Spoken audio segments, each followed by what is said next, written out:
पहला प्रश्न है √2 cos 30 डिग्री बराबर और चार ऑप्शन दिया है। ऑप्शन ए है √3/2, ऑप्शन बी है 3/√2, ऑप्शन सी है √3/2 और ऑप्शन डी है 3/2। प्रश्न है √2 cos 30 डिग्री, लिखेंगे √2 गुना cos 30 डिग्री। cos 30 डिग्री का मान कितना होता है आप लोग बताएं, यहां बैठे हैं जो। cos 30 डिग्री का मान होता है √3/2।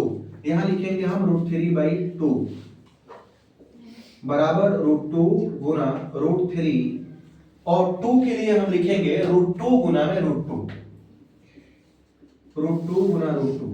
अगर हम √2 में √2 से गुना करेंगे तो होगा 2, एक √2 से एक √2 कट जाएगा, यहां बचेगा ऊपर में √3 और नीचे बचेगा √2। ऊपर भी रूट है और नीचे भी रूट है, तो इसे हम लिख सकते हैं √3/2 और ऑप्शन सी दिया हुआ √3/2। तो हमारा आंसर क्या होगा? सी, ऑप्शन सी आंसर होगा।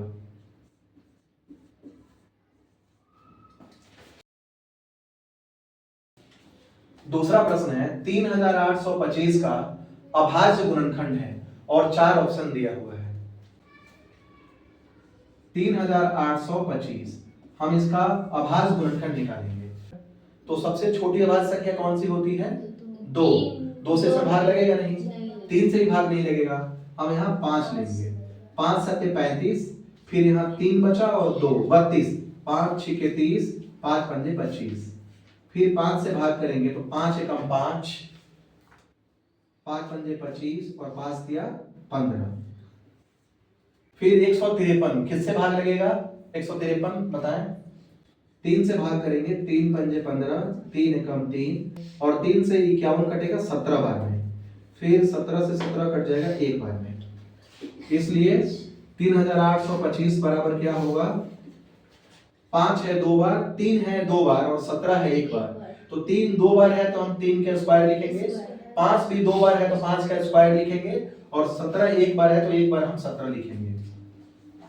3 का स्क्वायर, 5 का स्क्वायर और गुणे में 17। कौन सा ऑप्शन सही है? 3 का स्क्वायर, 5 का स्क्वायर गुना 17। ऑप्शन बी सही है, आंसर होगा ऑप्शन बी। तीसरा प्रश्न है दो संख्याओं का लसाअ तथा मसाअ क्रमशः 221 तथा 4 है। यदि पहली संख्या 17 हो तो दूसरी संख्या होगी। इसमें 4 ऑप्शन दिया हुआ है तीसरे प्रश्न में। ऑप्शन ए में है 11 और ऑप्शन बी में है 13 और ऑप्शन सी है 15 और ऑप्शन डी 52। लसाअ दिया है 221 और मसाअ दिया है 4 और पहली संख्या दिया हुआ है 17। हमें निकालना है दूसरी संख्या कि दूसरी संख्या कौन सी होगी। तो इसमें एक फॉर्मूला होता है, लसाअ गुना मसाअ बराबर पहली संख्या गुने दूसरी संख्या। लसाअ गुना मसाअ बराबर पहली संख्या गुना दूसरी संख्या। लसाअ है यहां पर 221 गुना मसाअ, मसाअ है 4 बराबर पहली संख्या है 17, हमें दूसरी संख्या निकालनी है। इसलिए दूसरी संख्या बराबर क्या होगा? 221 गुने 4 में 17 से भाग लग जाएगा, यहां लिखेंगे 221 गुने में 4 और बटे में 17। 17 से 221 में भाग करेंगे, कितने बार में कटेगा? 17 एकम 17 और 17 दिया 51, 13 बार में भाग लग जाएगा। अब 13 में गुना करेंगे 4 से तो 13 चौके 52 और ऑप्शन डी में दिया हुआ है 52, तो आंसर क्या होगा? Option D. चौथा प्रश्न है 0.2 रिकरिंग परिमेय संख्या में सरलतम रूप है। 4 ऑप्शन दिया है, पहला है 2/9, दूसरा है 2/3 और ऑप्शन सी है 9/2 और ऑप्शन डी है 3/2। 0.2 रिकरिंग, इसे हम बार भी बोलते हैं। तो 0.2 रिकरिंग के लिए हम क्या लिखेंगे, 0.222 डॉट डॉट डॉट, है ना, यह अनगिनत बार है, अनंत बार है। तो इसका एक शॉर्टकट ट्रिक होता है, अगर दशमलव के बाद एक अंक हो और वही बार बार अगर रिपीट हो, वही बार बार अगर वही बार बार रिपीट हो, तो ऊपर में हम उसी संख्या को लिखते हैं और नीचे 9 लिखते हैं, नीचे एक बार 9 लिखेंगे।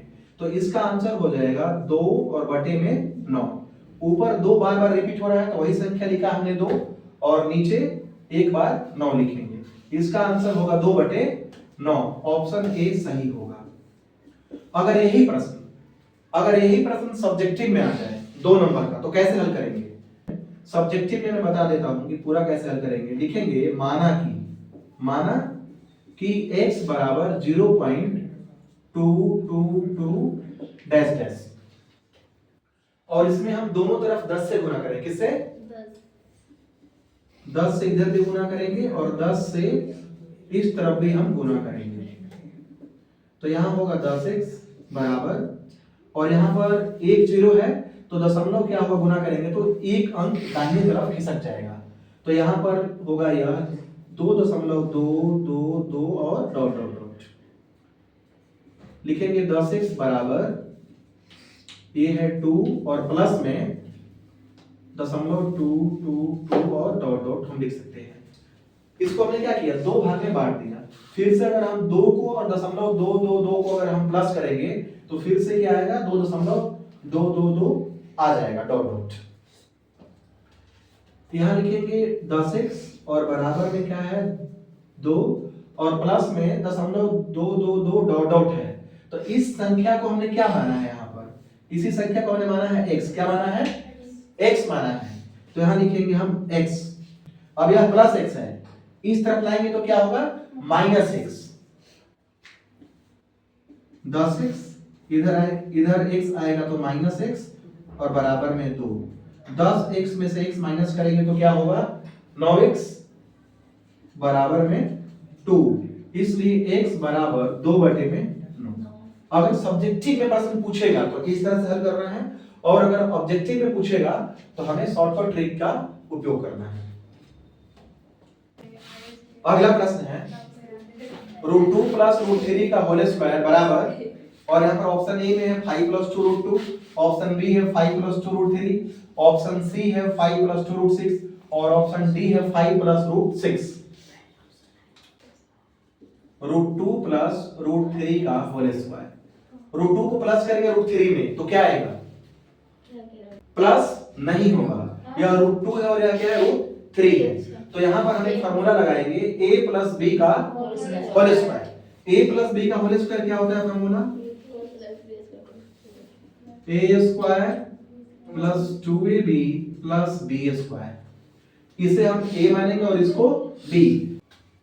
जहां a है वहां √2 रखेंगे और जहां b है वहां पर हम √3 रखेंगे, बराबर a²।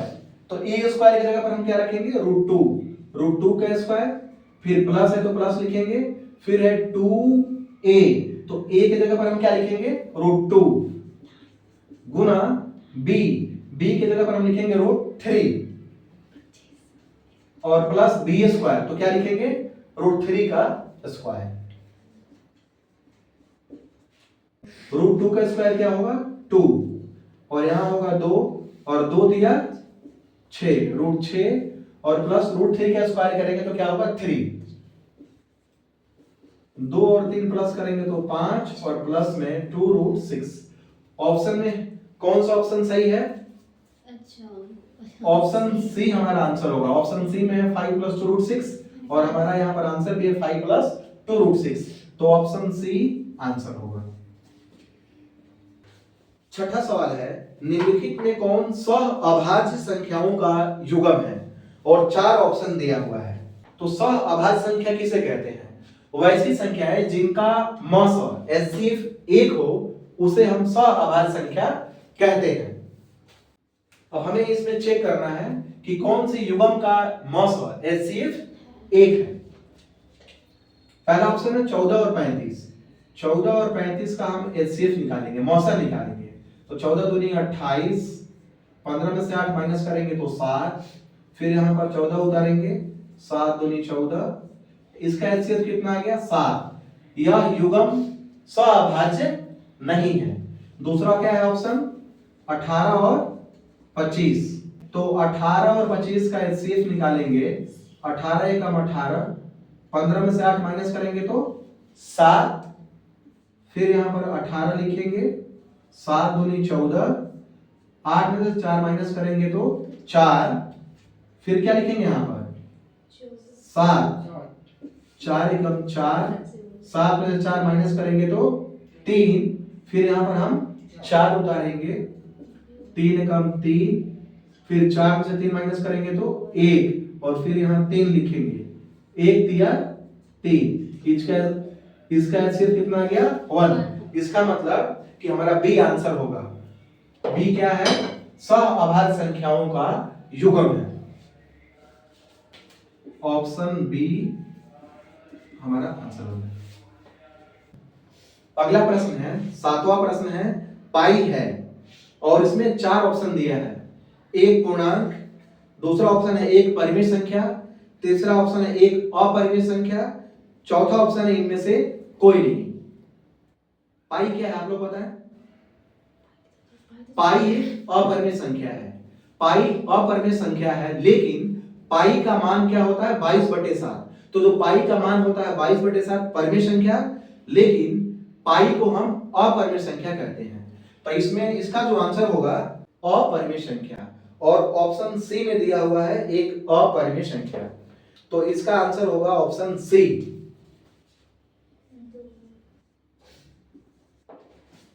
8वां प्रश्न है, बहुपद 2x² - 3x + 5 का मान x बराबर -1 पर है, और यहां पर 4 ऑप्शन है।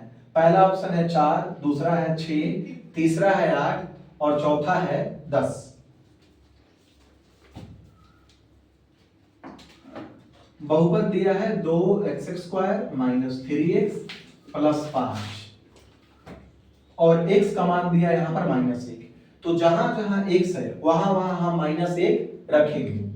यहां लिखेंगे 2 गुना, और x का स्क्वायर है तो -1 का स्क्वायर लिखेंगे, फिर माइनस है तो माइनस, फिर 3 और गुना x, तो क्या लिखेंगे यहां पर x की जगह पर -1, और प्लस में क्या है 5।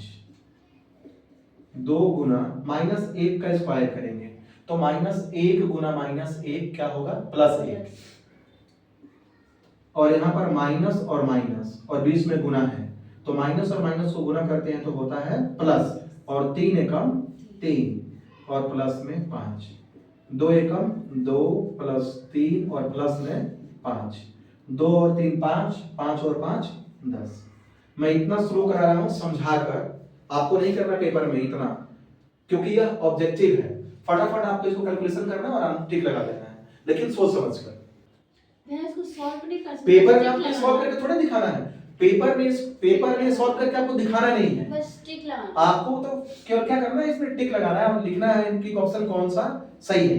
OMR शीट रहेगा और आपका वो सर्कल रहेगा, उसमें आपको डार्क करना है उसको, और आंसर क्या होगा ऑप्शन डी। अगला प्रश्न है, बहुपद x² - 3 के शून्यक हैं, और 4 ऑप्शन है। पहला ऑप्शन है -√3, दूसरा ऑप्शन है -√3, तीसरा ऑप्शन है -3√3, चौथा ऑप्शन है -3 + 3। शून्य कैसे निकालेंगे? x² - 3 = 0 लिखेंगे, x² = 0, और इधर -3 है, यहां पर -3 है, बराबर के उस तरफ ले जाएंगे तो +3, x² = 0 में 3 प्लस करेंगे तो 3, इसलिए x ± √3। जब ये स्क्वायर हटता है दूसरी तरफ रूट लग जाता है, और चिन्ह क्या होता है, प्लस और माइनस, दोनों चिन्ह लगता है, प्लस और माइनस। तो इसका आंसर होगा प्लस माइनस रूट थ्री, यानी प्लस रूट थ्री और माइनस रूट थ्री। तो ऑप्शन कौन सा है, ऑप्शन ए सही है, माइनस रूट थ्री और plus root three, A option सही है, आंसर होगा ऑप्शन ए। अगला प्रश्न है, क्वेश्चन नंबर 11 है, यदि भाजक, भागफल तथा शेषफल के मान क्रमशः 12, 7 तथा 5 हो तो भाज्य बराबर। प्रश्न में दिया है, भाजक दिया है 12, भागफल दिया है 7 और शेषफल दिया है 5, और यहाँ पर 4 ऑप्शन है। इन चारों ऑप्शन में से एक ऑप्शन हमें चुनना है कि कौन सा ऑप्शन सही है। प्रश्न में पूछा है भाज्य, तो देखो भाज्य बराबर होता है भाजक गुना भागफल और प्लस शेषफल। इसी को हम यूक्लिड प्रमेय भी बोलते हैं, यूक्लिड प्रमेय का। भाज्य बराबर भाजक गुना भागफल प्लस शेषफल। भाजक कितना है, भाजक दिया हुआ है 12, भागफल है 7, फिर प्लस शेषफल, शेषफल कितना है 5, 12 सत्ते 84, फिर प्लस में 5, 84 और 5 प्लस करेंगे तो 89, और ऑप्शन बी में दिया हुआ है 89, तो आंसर होगा ऑप्शन बी, लिखेंगे ऑप्शन बी।